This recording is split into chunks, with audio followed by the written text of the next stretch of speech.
नमस्कार, मैं शोभा पाटिल। आज हम इस वीडियो में व्याकरण विभाग के अंतर्गत रस का अध्ययन करने वाले हैं। वास्तव में रस यह संकल्पना बहुत व्यापक है। इसमें मुख्य रस, उपरस, रस के अंग, रस के रंग, रस के देवता बहुत ही विस्तार से है। परंतु यहाँ आपकी किताब में केवल रस पहचानने के लिए बताया गया है। इसलिए हम रस का संक्षिप्त में उसका परिचय देते हुए रस कैसे पहचाना जाता है, बस हम इतने ही देखने वाले हैं। इस किताब में आपको 6 रस दिए हैं: श्रृंगार रस, रौद्र रस, अद्भुत रस, विभत्स रस, शांत रस और भक्ति रस। काव्य शास्त्र के अनुसार शांत रस तक ही यह 8 रस हैं। भक्ति रस उसमें नहीं है, फिर भी आपकी किताब में दिया है, इसलिए हम इसका अध्ययन करने वाले हैं। देखिए, ये व्याकरण विभाग में रस पहचानने के लिए बताया जाता है। व्याकरण विभाग कृति क्रमांक 5 में पूछा जाता है और अ में अलंकार पहचानने के लिए आ है, उसमें इस तरह का आपको प्रश्न दिया जाता है। प्रश्न का परिचय हो जाए इसलिए यहाँ प्रश्न आपको दिया है। निम्नलिखित पंक्तियों में उद्धृत रस पहचान कर उसका नाम लिखिए। 3 प्रकार के रस दिए जाएंगे, 3 उदाहरण, और आपको केवल पहचानना है कि इस काव्य पंक्ति में कौन सा रस है।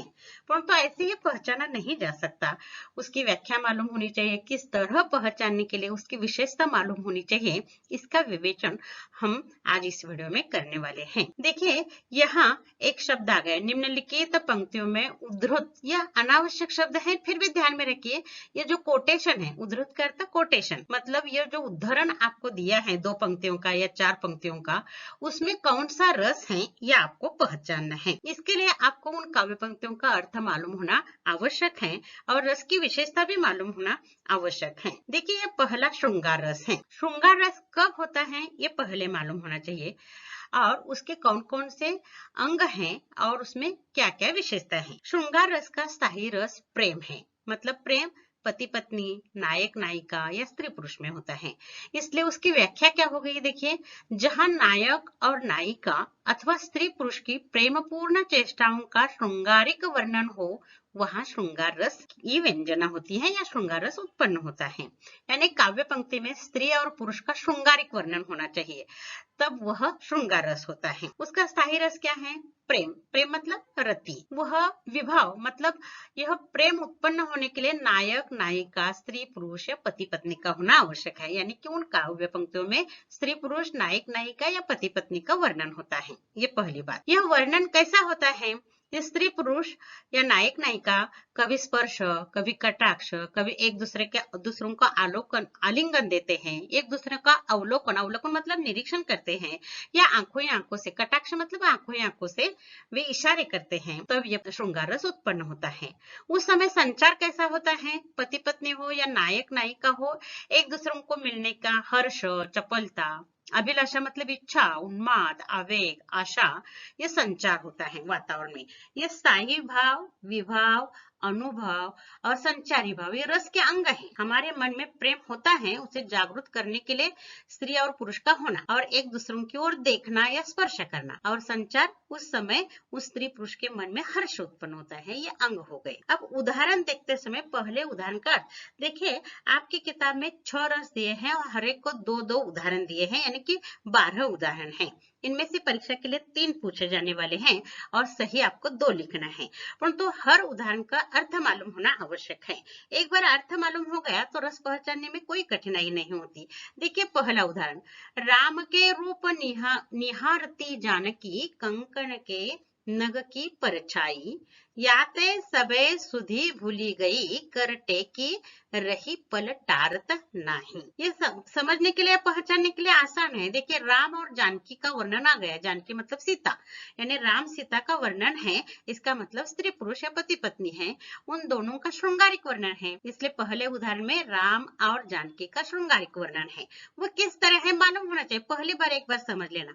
नग, यह शब्द आ गए हैं, नया है। नग का अर्थ है एक चमकीली धातु, पुराने जमाने में आभूषणों पर ये धातु जड़ाई जाती थी, यानी आईने जिस तरह कंगन या कंकन पर लगाए जाते हैं, उस तरह ये चमकीला धातु सीता ने जो कंगन पहना है हाथ में, उस पर वो धातु है और उस धातु में वो चमक रहा है और वहां दूर बैठे राम का प्रतिबिंब उसे उस कंगन में दिखाई दे रहा है और सीता के मन में राम के प्रति बहुत प्यार उत्पन्न हो गया है और वो राम को उस कंगन के नभ में एकटक बहुत देर तक देखते रही हैं। यानी ये श्रृंगारिक वर्ण है। राम और जानकी, पति पत्नी के बीच में जानकी राम का प्रतिबिंब अपने कंकन के नग में परछाई मतलब या प्रतिबिंबित राम का जो चित्र दिखाई दे रहा है, उसे सुधे भी नहीं रहते हैं कि वो कितनी देर तक वो राम को निहार रही है, मतलब देख रहे हैं। यहाँ श्रृंगारिक वर्णन आपके समझ में आया। राम और जानकी के बीच का यह श्रृंगारिक वर्णन है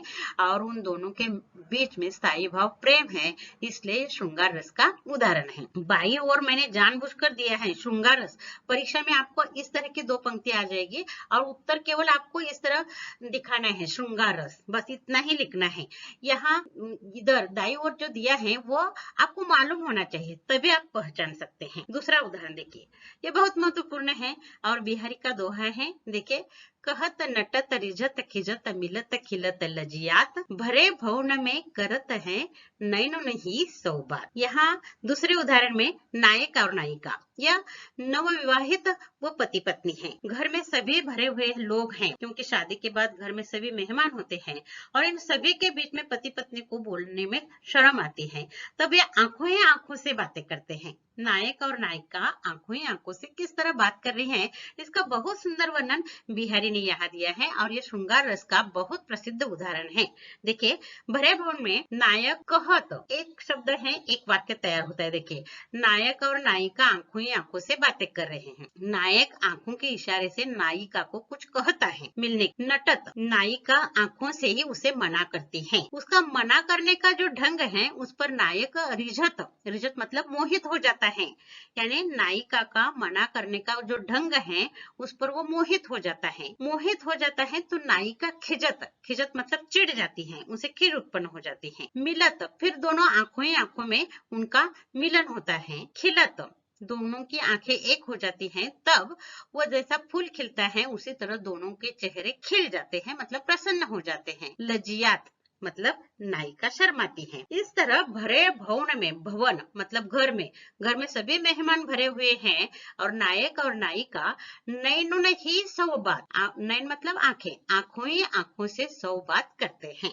इसका मतलब दूसरे उदाहरण में नायक और नायिका आंखों ही आंखों से इशारा करके अपने मन के भाव एक दूसरे को यहाँ शेयर कर रहे हैं, यानी कि नायक और नायिका के बीच का ये श्रृंगारिक वर्णन है, इसलिए यह श्रृंगार रस है। समझ में आ गया? ये 2 उदाहरण में से एक उदाहरण परीक्षा में पूछा जा सकता है और आपको श्रृंगार रस ये इसका उत्तर लिखना है।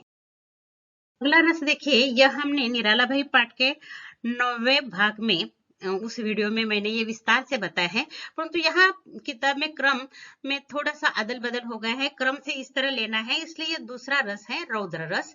इसका स्थायी भाव क्रोध है। ये बहुत आसान है, पहली बार में मैंने बताया है। जहां पर किसी के असहाय वचन, अपमानजनक व्यवहार के फलस्वरूप हृदय में क्रोध का भाव उत्पन्न होता है, वहां रौद्र रस उत्पन्न होता है। रौद्र रस का बहुत सीधा साधा उदाहरण उन काव्य पंक्ति में क्रोध प्रकट करने वाला वर्णन होता है। उसका स्थायी भाव क्रोध है। विभाव कब क्रोध में आ जाता है? शत्रु को देखकर या विरोधी पक्ष के व्यक्ति को देखकर या विद्रोही व्यक्ति को देखकर हमारे मन में क्रोध उत्पन्न हो जाता है। उसका अनुभव मतलब क्या प्रतिक्रिया होती है? शत्रु क्यों यह क्रोध पैदा हो गया है? यह अनुभव में शत्रु द्वारा अपमान किया है, अनिष्ट कार्य किया है या कठोर वचन आपको बोला है, तब आपके मन में उस व्यक्ति के प्रति क्रोध जागृत हो जाता है और उस समय का संचार बहुत ही आवेग होता है, कब उस आदमी को मारता है, या उग्रता, चंचलता, मद, मोह, यह संचार होता है वातावरण में। पहला उदाहरण देखिए, श्री कृष्ण के वचन सुन अर्जुन क्रोध से जलने लगे, सब शोक अपना भूल कर करतल युगल मलने लगे। ये युद्ध भूमि है। श्री कृष्ण के वचन सुनकर मतलब श्री कृष्ण उसे उपदेश करता है, तब अर्जुन क्रोध से जलने लगता है, मतलब बहुत क्रोधित हो जाता है। सब शोक, उसे अपना जो शोक हो गया, अपने स्वकीय मर गए हैं, वो सब शोक भूलकर करतल युगल मलने लगा, मतलब दोनों हाथ एक दूसरे पर वह घिसटने लगता है, मलने लगता है। इतना वो क्रोधित हो जाता है, युद्ध के लिए उतावल हो जाता है। यानी पहले उदाहरण में अर्जुन के क्रोध का वर्णन है, इसलिए यह रौद्र रस है। क्रोध का वर्णन है इसलिए रौद्र, क्योंकि रौद्र रस का स्थायी भाव क्रोध है, ये ध्यान में रखना। अगला उदाहरण देखिए, कहा कैकेयी ने सक्रोध दुर्हट निर्बोध जिह्वे रस में विष मत घोल। राम क्या राजारोहण होने वाला है, उसी समय मंत्रा कैकेयी को उकसाने वाली बातें कहते हैं, तब कैकेयी सक्रोध मतलब क्रोध सहित मंत्रा को दूर हट निर्बोध, तुम विष मत घोल। मेरे राम का यहाँ राज्यारोहण हो रहा है या राज्याभिषेक हो रहा है, और इस समय तुम इस तरह की बातें मेरे मन में मत डाल। इसलिए कैकेयी क्रोधित हो गई है, यानी दूसरे उदाहरण में क्रोध का उदाहरण है, इसलिए यह रौद्र रस का है। ये दो उदाहरण दिए हैं, आपके ध्यान में आ जाता है या पौराणिक, प्राचीन, मध्ययुगीन काव्य में रस, अलंकार, छंद, प्रतीक, बिंब, इनका वर्णन होता था। आज ये नहीं है, ये इतिहास मात्र हो गया है, क्योंकि आज आधुनिक कवि, आधुनिक विषय, आधुनिक ढंग से कविता में लिख रहा है, इसलिए अलंकार, रस ये बहुत कम दिखाई देते हैं। आपकी किताब में मध्ययुगीन दो कविताएं अध्ययन के लिए हैं, इसलिए मध्ययुग के ये काव्य में रस अलंकार कैसे होते हैं ये बताने के लिए केवल आपको परिचय दिया है, क्योंकि स्थायी भाव के विभाव के प्रकार हैं, अनुभव के प्रकार हैं, संचारी भाव या व्यभिचारी भाव के बहुत सारे प्रकार हैं, या रौद्र रस का उपरस है, उनके रंग है, उनके देवता हैं, ये हम कुछ नहीं देखने वाले हैं, बस काव्य पंक्ति का अर्थ समझ लेने वाले हैं, उसका स्थायी भाव और उसका रस का प्रकार ये हम देख रहे हैं। देखिए अगला रस अद्भुत रस है, उसका स्थायी भाव आश्चर्य है। काव्य पंक्ति में आश्चर्य व्यक्त करने वाला भाव होता है तो उसे अद्भुत रस, यानी उसकी व्याख्या देखिए, जहां किसी अलौकिक, अद्भुत, आश्चर्यजनक या विस्मयजनक वस्तुओं को देखकर आश्चर्य का भाव जागृत होता है, वहां अद्भुत रस की व्यंजना होती है या अद्भुत रस उत्पन्न होता है। उसका स्थायी भाव आश्चर्य है। विभाव आश्चर्य उत्पन्न करने वाली व्यक्ति या वस्तु का दर्शन होता है, और अनुभव क्या, हम आंखें फाड़ कर देखने लगते हैं, दांतों तली उंगलियां दबाकर देखने लगते हैं, ये मुहावरे हैं। आंखें फाड़ फाड़ कर देखना मतलब आश्चर्य से, विस्मय से हम देखने लगते हैं। और संचार कैसा होता है, वातावरण में आश्चर्य देखने पर हर्ष, उत्सुकता, आवेग, कभी कभी भ्रांति भी होती है, ये सच है, इस तरह की भ्रांति भी होती है, उसे संचारी भाव कहा जाता है। उदाहरण देखिए, पहला उदाहरण, एक अचंभा देखा रे भाई, ठाड़ा सिंह चरावे गाई, पहले पूत पाछे माई, चेला के गुरु लागे पाई। देखिए पहले ही पंक्ति में बताया, एक अचंभा देखा रे भाई, ये कबीर का सुनो भाई साधु कविता का यह पद है। देखिए एक अचंभा देखा रे भाई, कबीरदास कहते हैं, हे भाई सुनो, मैंने एक अचंभा देखा, अचंभा मतलब आश्चर्य देखा। ठाड़ा सिंह चरावे गाई, मतलब सिंह खड़ा खड़ा गाय को चरा रहा है। ऐसा कभी हो सकता है? सिंह का अन्न है गाय, गाय को देखते ही वो उसकी शिकार करेगा, वो कैसे खड़ा खड़ा गाय को खाने के लिए, चराने के लिए छोड़ेगा? यह पहला आश्चर्य है। पहले पूत पाछे माई, पहला पुत्र जन्मा, बाद में माता का जन्म हुआ। वास्तव में माता से पुत्र का जन्म होता है, इसलिए पुत्र कैसे पहले जन्मेगा? पहले माता जन्मेगी, बाद में पुत्र। परंतु काव्य पंक्ति में पहले पुत पाछे माई, मतलब पहले पुत्र का जन्म हुआ, बाद में माँ का जन्म हो गया। यह भी आश्चर्य की असंभव बात है। चेला के गुरु लागे पाई, मतलब वास्तव में चेला मतलब शिष्य, शिष्य गुरु के पैर छूता है, परंतु यहाँ गुरु चेले का शिष्य पैर छू रहा है, यह अचंबा मैंने देखा, ऐसे कबीरदास कहते हैं। यह सभी आश्चर्य व्यक्त करने वाले, असंभव, भ्रांति उत्पन्न करने वाले उदाहरण हैं, इसलिए इसमें अद्भुत रस है। ये पहला उदाहरण। दूसरा उदाहरण देखिए, दूसरे उदाहरण में यहाँ कहा है कि एक ब्रह्म है, जो ब्रह्म, जैसे कि हम पूजा करते हैं मंदिर में या घर में, पूजा घर में, वो कभी हिलता नहीं, डुलता नहीं, फिर भी हम उसके साथ बातें करते हैं। तो यहाँ भी विस्मय देखिए कैसे, वह ब्रह्म बिनु पग चले, मतलब पग मतलब पैर, पैर के बिना चलता है। सुने बिनु कान, कान के बिना सुनता है। देखिए आपको आश्चर्य लगा, कान नहीं तो हमें सुनने के लिए कैसा आ जाएगा, पैर नहीं तो चलने के लिए कैसा आ जाएगा। परंतु एक ऐसा ब्रह्म है जो बिना पैर के चलता है, बिना कान के सुनता है, कर बिनु कर्म करे, मतलब कर मतलब हाथ, हाथ के हस्त, हाथ के बिना कार्य करता है, कर्म करता है। विधि नाना, उसके नाना प्रकार की पद्धतियां हैं। आनन रहित सकल रस भोगी, मतलब आनन मतलब यहाँ चेहरा नहीं तो मुख, मुंह या जिह्वा, जिह्वा रहित, उसे जिह्वा नहीं मुंह नहीं है, फिर भी सभी रसों का भोग करता है, मतलब भोजन करता है, मुंह बिना खाना खाता है, रसों का भोग लेता है।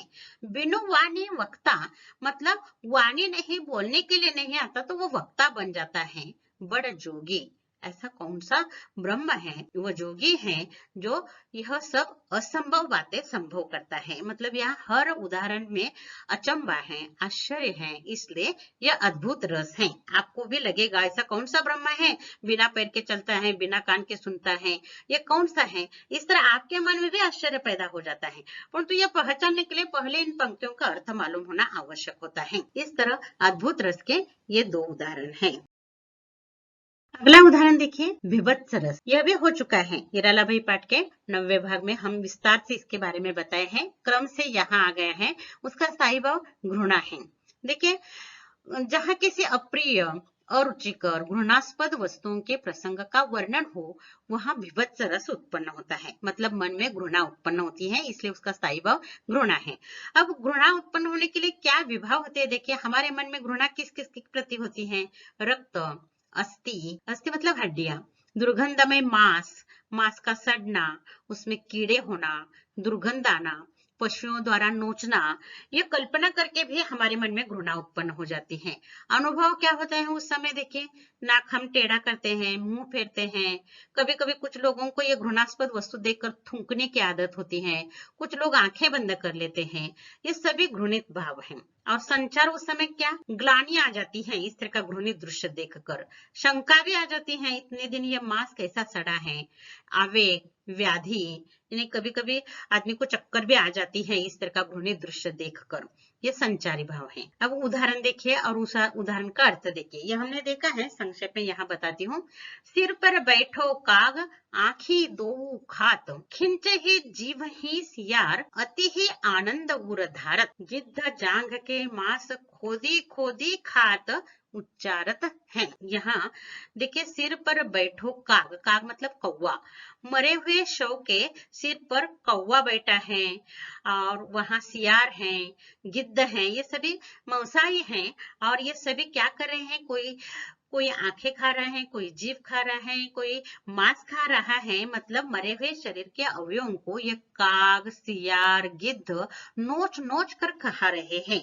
ये वर्णन देखिए, ये सुनते समय भी हमारे मन में घृणा पैदा हो जाती है, हम आंखें बंद कर लेते हैं। वह दृश्य कैसा होगा कि एक मरे हुए शव के साथ इस तरह ये काग, सियार और गिद्ध व्यवहार कर रहे हैं, यह घृणा है, इसलिए यह विभत्स रस है। और दूसरा उदाहरण देखिए, सुडुक सुडुक घाव से पिल्लू, मतलब मवाद निकाल रहा है, नासिका से श्वेत पदार्थ निकाल रहा है। अब देखिए, रास्ते से जाते समय इस तरह के दृश्य हमें दिखाई देते हैं, तब भी मन में घृणा पैदा हो जाती है। सुडुक सुडुक घाव यानी बहुत पुराना, नाजुक, वो सड़ा हुआ घाव है, घाव मतलब जख्म है, और उससे खून, पस निकल रहा है। देखिए, ये वर्णन सुनते समय, अथवा किसी के नासिका से श्वेत पदार्थ निकल रहा है, उस समय भी हमारा मुंह टेढ़ा हो जाता है या नाक टेढ़ा हो जाता है, आंखें बंद करते हैं, हमें अच्छा नहीं लगता, ये घृणास्पद भाव होता है, उस समय विभत्स रस होता है। इस तरह ये दो उदाहरण विभत्स रस के लिए है, पहला मरे हुए शव का और दूसरा जख्म का उदाहरण है, और घृणा उत्पन्न करने वाला यह वर्णन है, इसलिए यह विभत्स रस है।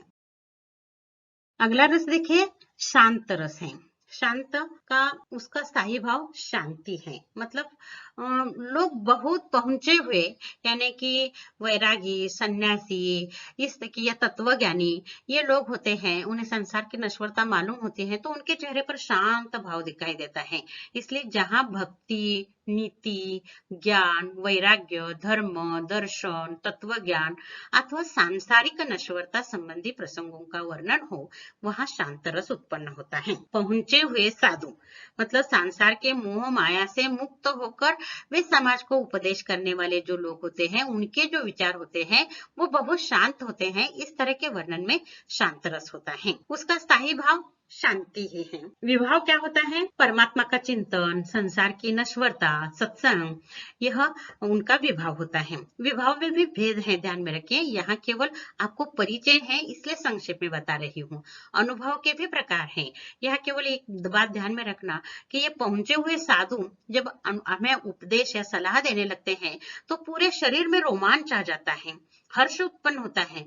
कभी कभी परमात्मा की बातें सुनकर आनंद अश्रु भी हमारे आंखों से आने लगते हैं। और वो उस समय का संचार हर्ष, निर्वेद मतलब शांतता, स्मृति मतलब हम स्मरण में खो जाते हैं, इस तरह का संचार होता है। पहला उदाहरण देखिए। माला फेरत जुग भया, गया न मन का फेर, कर का मन का डारी कै, मन का फेर। ये बहुत सुंदर है। ये कबीरदास के दोनों दोहे हैं। कबीरदास संसार की नश्वरता या कर्मकांड, ये समाज सुधारक भी थे, कवि भी थे, ज्ञान भक्ति नीति के उनके बहुत सारे दोहे हैं। या दो दोहे आपको दिए हैं शांत रस के लिए।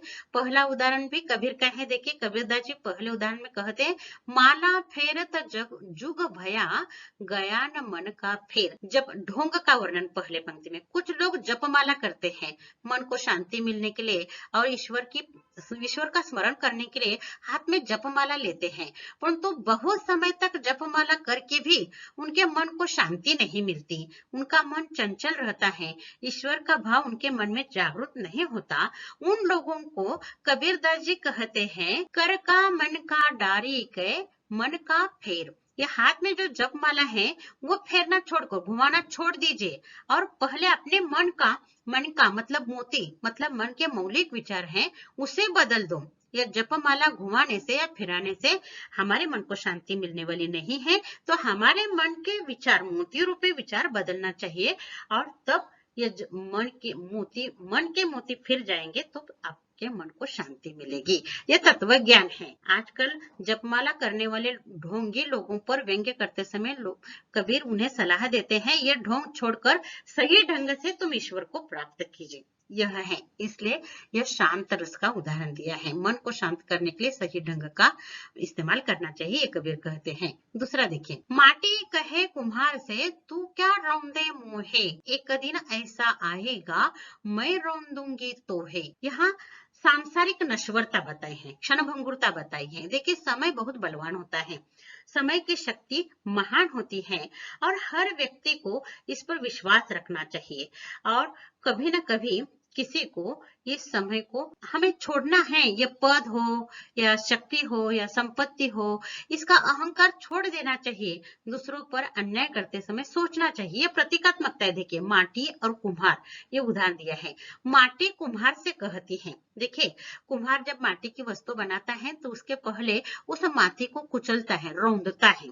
तो माटी कुम्हार से कहती है, तुम मुझे क्या रौंदते हो, एक दिन ऐसा आएगा जब तुम्हारा विनाश हो जाएगा और तुम भी माटी में मिल जाओगे, तब मैं तुम्हें रौंदूंगी। आज तुम्हारा समय है, एक दिन मेरा भी समय आ जाएगा। इस तरह माटी, वो अन्यायग्रस्त माटी कुम्हार को सचेत करती है कि देखिए आज तुम मुझे रौंद रहे हो, भविष्य में एक समय ऐसा आ जाएगा मैं भी तुझे रौंदूंगी। देखिए बहुत कितना सुंदर उदाहरण है। आदमी मर जाता है तो उसकी राख हो जाती है या मिट्टी में मिल जाता है, तब ये मिट्टी हम पर रौंदते हैं और हम जीवित होते हैं तब हम मिट्टी को रौंदते हैं। यहाँ समय की शक्ति, संसार की क्षणभंगुरता यहाँ कवि बताते हैं। ये दोनों उदाहरण कबीर के हैं और शांत भाव है, तत्व ज्ञान यहाँ बताया है, वास्तवता बताया है, इसलिए ये शांत रस के दो उदाहरण हैं। अंतिम रस देखिए, भक्ति रस। इसका स्थायी भाव भक्ति है। वास्तव में इसका स्थायी भाव देव विषयक रति, मतलब देव मतलब ईश्वर परमात्मा के प्रति प्रेम उत्पन्न होता है मन में, तब भक्ति जागृत हो जाती है। देखिए इसकी व्याख्या देखिए। जहाँ ईश्वर अथवा अपने इष्ट देवता के प्रति श्रद्धा, अलौकिकता, स्नेह, विनयशीलता का भाव हृदय में उत्पन्न होता है, वहाँ भक्ति रस की व्यंजना होती है। बहुत महत्वपूर्ण बात है, ईश्वर के सामने हमें विनयशील मतलब नम्र विनीत होना है। श्रद्धा और अंधश्रद्धा में अंतर है, ये ध्यान में रखिए। कर्मकांड करना अंधश्रद्धा है और ईश्वर नाम की कोई शक्ति है, उसके प्रति हमारे मन में श्रद्धा होना, यह अलग बात है। और इसलिए यहाँ 2 उदाहरण दिए हैं। यह उदाहरण देखिए तुलसीदास और सूरदास के हैं। ये सगुण भक्त हैं। सगुण मतलब ईश्वर की मूर्ति में ईश्वर है मानने वाले हैं। तुलसीदास प्रभु राम को मानते हैं, तो सूरदास श्री कृष्ण को मानते हैं। इसलिए ये 2 उदाहरण दिए हैं। देव विषयक रति इसका स्थायी भाव है। विभाव क्या है? परमात्मा के अद्भुत कार्यकलाप। सत्संग मतलब परमात्मा के प्रति भक्ति। अनुभव क्या है? भगवान के नाम तथा लीला का कीर्तन, आंखों से आंसू का गिरना, गदगद हो जाना, कभी रोना, कभी नाचना, ये बहुत महत्वपूर्ण बातें हैं, ध्यान में रखिए। प्रभु राम या प्रभु श्री कृष्ण या हमारे महाराष्ट्र की विट्ठल, यहाँ लोग जाते हैं वारकरी लोग, तो वहाँ उस मंदिर में एक खंबा है, उस खंबे से वे आलिंगन देते हैं, जोर जोर से रोते हैं, अपने मन का दुख यातना विट्ठल को उस खंबे के साथ बातें करते हैं। वो खंबा मतलब विट्ठल है ऐसा समझकर उसके साथ बातें करते हैं। यानी कि अत्यधिक परमात्मा के प्रति श्रद्धा होती है तो आदमी उस परमात्मा के साथ बातें करने लगता है। यानी ऐसा लगता है कि परमात्मा उसकी सारी दुख यातनाएं सुन रहे हैं। और जब मनुष्य यातना दुख दूसरों के सामने प्रकट करता है तो उसका मन हल्का हो जाता है। अगले 1 साल तक फिर संघर्ष की लड़ाई करने के लिए वह तैयार हो जाता है। यह मनोवैज्ञानिक तथ्य है। परंतु यह बात ध्यान में रखिए कि भगवान के प्रति मनुष्य के मन में जब श्रद्धा जागृत हो जाती है तो वे भगवान के साथ ऐसे बातें करते हैं जैसे सामने कोई बैठा है, उसके साथ बातें करते हैं, उसके सामने नाचते हैं, रोते हैं, हंसते हैं, सब लीला करते हैं, वो अनुभव होता है।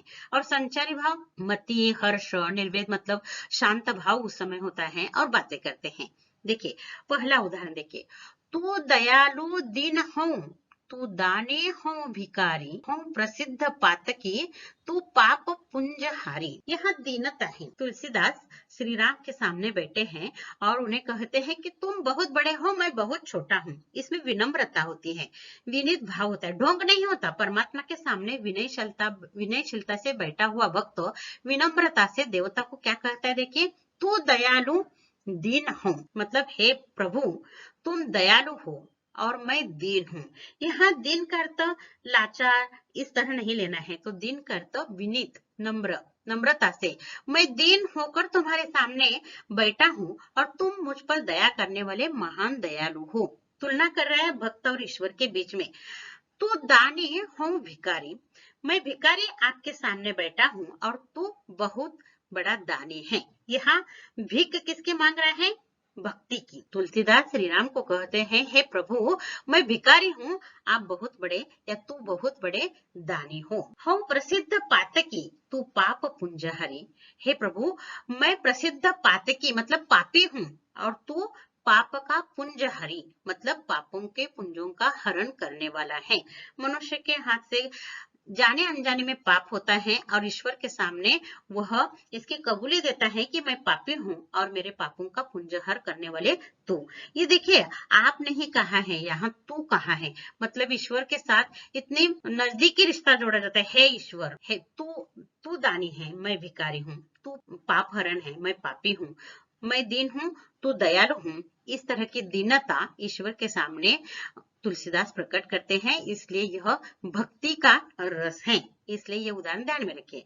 दूसरा उदाहरण देखिए, समदर्शी है नाम तिहारो सोई पाप करो, एक नदिया एक नार कहावत मैलो नीर भरो, एक लोहा पूजा में राखत एक घर बधिक परो, सो दुविधा पारस नहीं जानत कंचन करत खरो। यहाँ देखिए सूरदास जी कहते हैं, हे प्रभु तुम समदर्शी का मतलब समान दृष्टि से देखने वाले, समान न्याय देने वाले आप हो। सोई पार करो, मतलब आपका ये समदर्शी नाम है वो सार्थक करो। कैसे? जैसे हमारे देश की गंगा नदी पवित्र है, और गंगा नदी, नदी से आने वाला पानी और नाले से आने वाला गंदा या मैला पानी जो भी हो अपने में समा लेती है। वो भेदभाव नहीं करती है, ये गंदा पानी है मुझ में नहीं आना चाहिए, नदी का ही पानी आना चाहिए, ऐसा भेदभाव नहीं करती। जिस तरह गंगा नदी, नदी और मैले मैले नाले का पानी इसमें भेद नहीं करती, समान रूप से अपने में समा लेती है। दूसरा उदाहरण, एक लोहा पूजा में राखत, एक घर बधिक परो। एक लोहा पूजा के घर में, मतलब लोहे की मूर्ति पूजा घर में है, और एक लोहा बधिक, बधिक मतलब शिकारी के घर में, वो लोहा लोहे का हथियार है। पारस इन दोनों में भेद नहीं करता, चाहे पूजा घर का लोहा हो या शिकारी के घर का लोहा हो, दोनों को समान रूप से स्पर्श करके उसे कंचन में, कंचन मतलब सोने में बदल देता है। ठीक उसी तरह हे प्रभु, आप भी समदर्शी हो, आपका समान दृष्टि से देखने का दृष्टिकोण सार्थक करो। इस तरह सूरदास प्रभु श्री कृष्ण को ये कहते हैं। यानी यहाँ भी सूरदास भगवान के सामने बैठकर उन्हें विनम्रता से कह रहे हैं, यह भक्ति है। इस तरह ये दोनों भक्ति रस के उदाहरण हैं। और यहाँ आपकी किताब में 6 रस दिए हैं। 6 रस किस तरह पहचानने चाहिए, उसका अर्थ किस तरह समझ लेना चाहिए, यह ध्यान में रखिए। बहुत व्यापक है रस विषय, तो आपको केवल स्थूल ज्ञान यहाँ इस साल दिया है कि काव्य पंक्तियां दी जाने वाली है और रस पहचानना है। जो बाई ओर दिया है उसी तरह आपको करना है। धन्यवाद।